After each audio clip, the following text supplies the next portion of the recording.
lowcarbrecipe.ideas.com. Today we're going to make some cookies. I haven't had cookies in the house for a while, and I thought I'd like to try this one with you guys. It's a low carb butter cookie. It's a lot like a shortbread. It's quite tasty. So let's get started and I'll show you how to make it. The first thing we're going to do is we're going to measure out our butter. So I've got my scale here.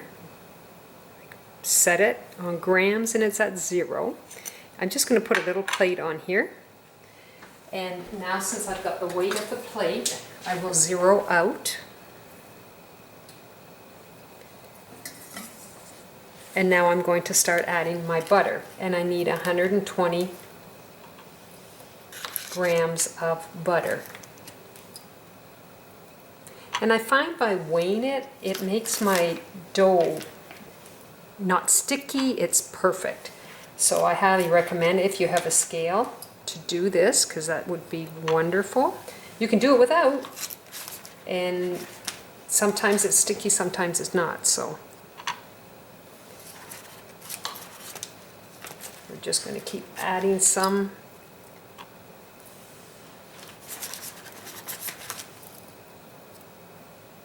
That's 108.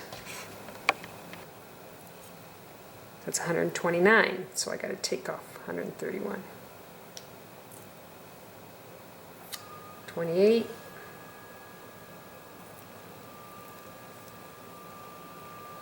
121, just a tad.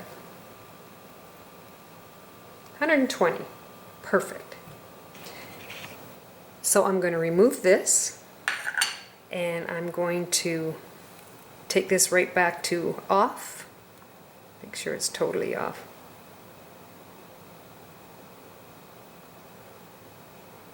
Okay, now I'm going to put in my mixing bowl that I'm going to use. Let's see if you can see it. Make sure you can see our numbers. So that's 165 grams for the bowl. So I'm just going to time it out. You press the button to make it go to 0. And then we are going to add in 140 grams of almond flour. Now I get mine from Costco. It's a Kirkland brand. I know I show you this all the time when I'm doing my baking, but I just want you to know what products I'm using. So I'm going to add in 140 grams.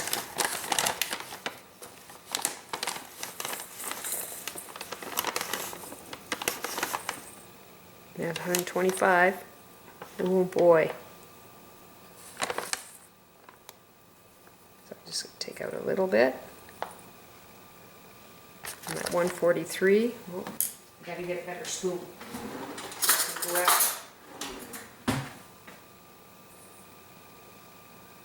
There's 140. Okay, now we're just going to press the button, bring it back to 0, and we're going to add in 60 grams of oat fiber. And my oat fiber, I'm using Anthony's organic oat fiber. Make sure you can see it. There we go. And you have to buy it online. And the reason I'm doing this recipe is because I'm buying this for the oat fiber to do our bread. And there's other recipes you can use oat fiber for. So when you've bought so much to make the bread, you might as well try some other recipes. So we're looking again at 60 grams of oat fiber, which is around a half a cup. 51. We're almost there. I know it's a little time consuming, but it's worth it. Okay, that's 61. 60. Okay. Jump back to 59, so let's add just a little wee bit more.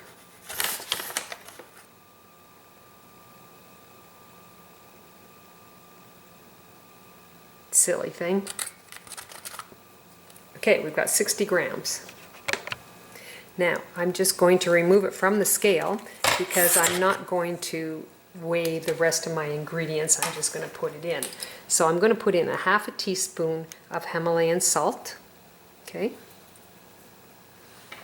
And then I don't weigh my erythritol. I powder my erythritol, and you can see I keep it in a little cookie jar here, and when I need it, I have it already powdered and we're all set. And I buy mine at the bulk barn because that's been the cheapest price, the best price so far. So I am going to be adding in 5 tablespoons of powdered erythritol. So that's 1, 2, 3, 4, and 5. Now I've done the recipe with 6 tablespoons. It's sweet, it's very sweet. I've done it with 4 tablespoons. It's not as sweet, so I'm doing the 5. So it depends on your sweet tooth what you want to do. So we're just going to mix this all up. Have it a good mix, and then we're going to add in our butter. And I like wearing a glove because when you first start out, it's a little sticky. If you have one of those lovely industrial mixers, using the dough beater on it, that you could mix this all up with the butter. I don't have one. My regular mixer just goes crazy, so I do mine by hand. So I'm just going to throw on a glove here, and we're going to add in the butter. And then I'm just going to start working it with my hands. And yes, my hand gets tired. So I'm just going to kind of put the dry mixture all over the butter so it doesn't stick to my glove as badly.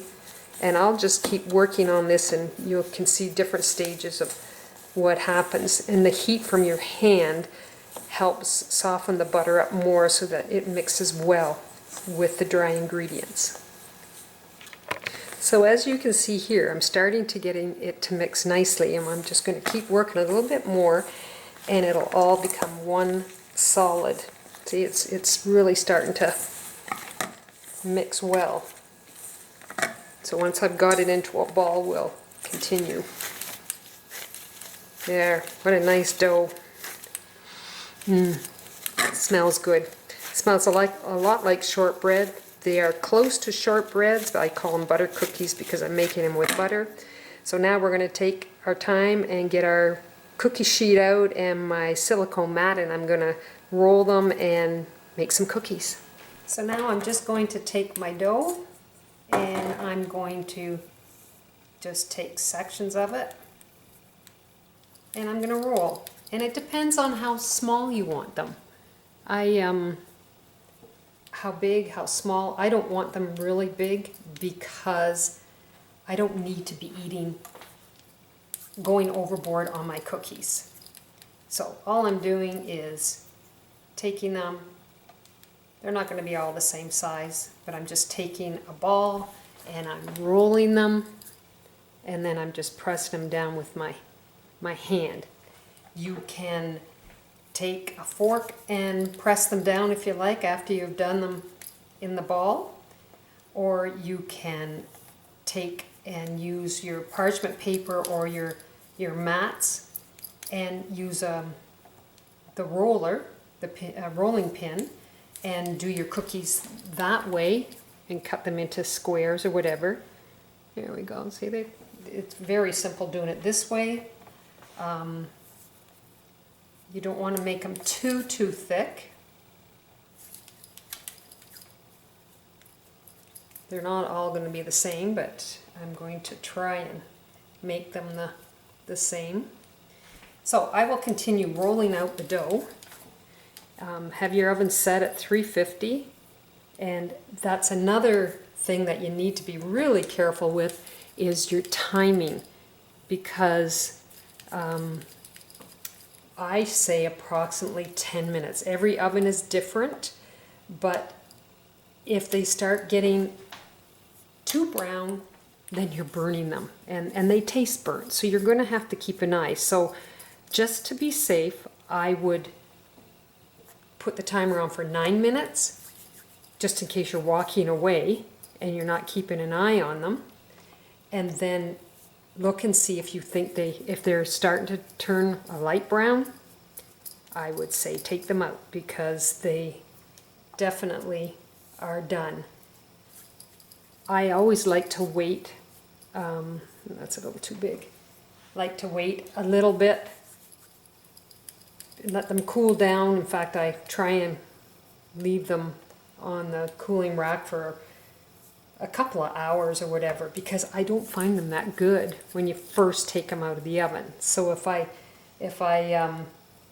just let them sit or put them in a container overnight, then they're delicious. And I put them in the fridge also. So I'll continue this and I'll be back with you in a minute. So I've just taken them out of the oven and I put the timer on for 9 minutes and I did an extra minute and then I've taken it out because you can see they're starting to get colored, and I don't want them too brown because then they taste kind of burnt. So you have to be careful.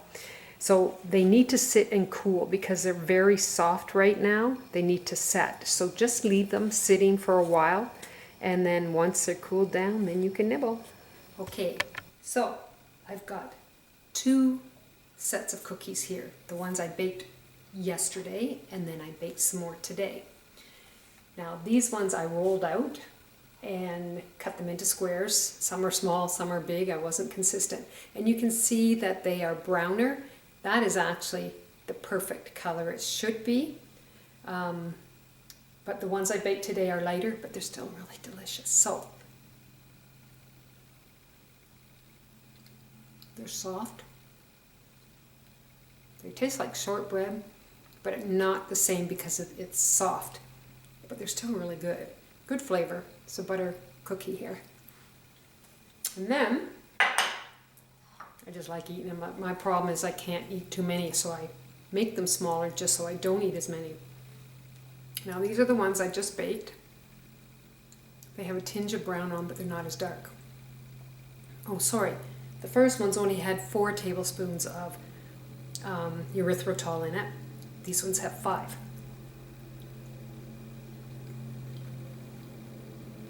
They're sweeter. Gosh, I like them both. And these ones I just baked, so they need to sit, and tomorrow actually is a better time to eat them because they set nice. I put them in the fridge, leave them in there. Every time I want some, I take them out. And you don't have to put them in the fridge, they'll just last longer unless you eat them all. So anyway, they're both delicious. You can roll them out. You can roll them in a ball and pat them like I did. So many things you can do with this. So if you'd like to go to lowcarbrecipe.ideas.com, try this recipe and try some of my others. And the reason I did bake this cookie is because of the oat fiber. I'm using it for bread, but we need to use it for other things because sometimes we won't use it up. So anyway, you take care. I'll see you soon. Bye now.